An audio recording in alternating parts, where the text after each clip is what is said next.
અને પુણ્ય કરવા માટે શું કરવું પડે? તો આવી રીતે યજ્ઞમાં બેસવું પડે.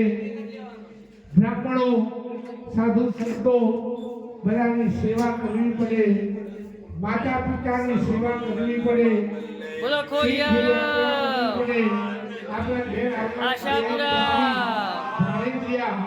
બધાનું આપણે સન્માન કરવાના લોટા ઉપરથી પડીએ નીચે મૂકી દો બાર.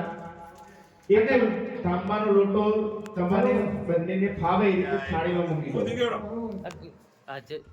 હવે જે વસ્તુ કહેવામાં આવે એ લોટાની અંદર પધરાવવાની છે. અમારી સામે નજર રાખવાની. જે વસ્તુ કહેવામાં પકડવાની, અમે ઈશારો કરીએ એટલે લોટાની અંદર પધરાવી દેવાની. આપણે માં જગદંબાના પૂજન માટે અમૃત તૈયાર કરીશું અને આપણા જીવનની અંદર પુણ્ય પ્રાપ્તિ કરવા માટે પ્રયોગ કરીશું. જે વસ્તુ કહેવામાં આવે એ જગ્યાએ કળશની અંદર લોટાની અંદર પધરાવવાની. જે વસ્તુ આપવામાં આવે એ આપણે આપો. બે હાથ જમીન ઉપર ડાળો. ઓમ વિશ્વાધારા સિદ્ધંતે બોલો ખોડિયાર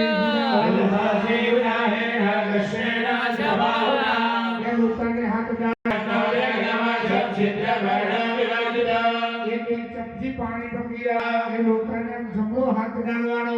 ઓમ સુતરમ પાપા સંબોધૌ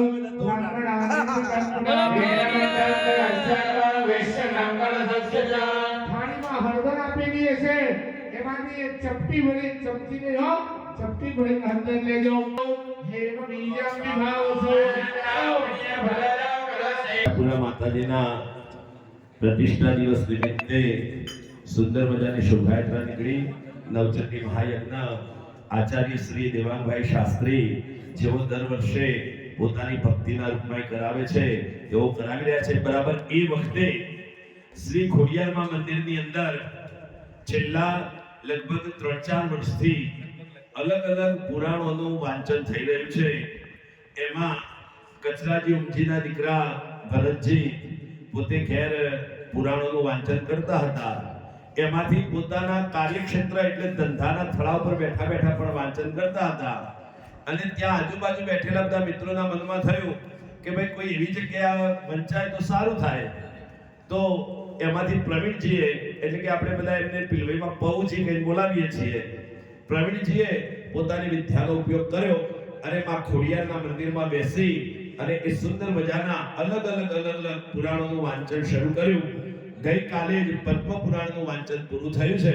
આજથી લિંગ પુરાણનું વાંચન શરૂ થવા જઈ રહ્યું છે.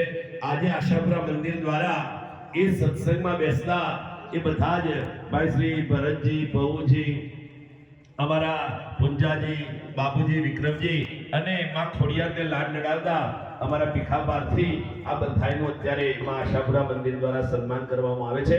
એમને આશીર્વાદ આપવામાં આવે છે અને સતત ગામના બધા વડીલો એ પૌજી ને ભરતજીનો જે જ્ઞાન યજ્ઞ ચાલે છે એમાં લાભ લે એવી માને પ્રાર્થના અને બધા વડીલોને વિનંતી. આમ ચોરે ચોટે બેહી રહ્યો એના કરતા ખોડિયારમાંના મંદિરમાં કલાક સત્સંગ થાય તો એ બહુ સારું છે. બોલો ખોડિયાર કી જય, આશાપુરા કી જય.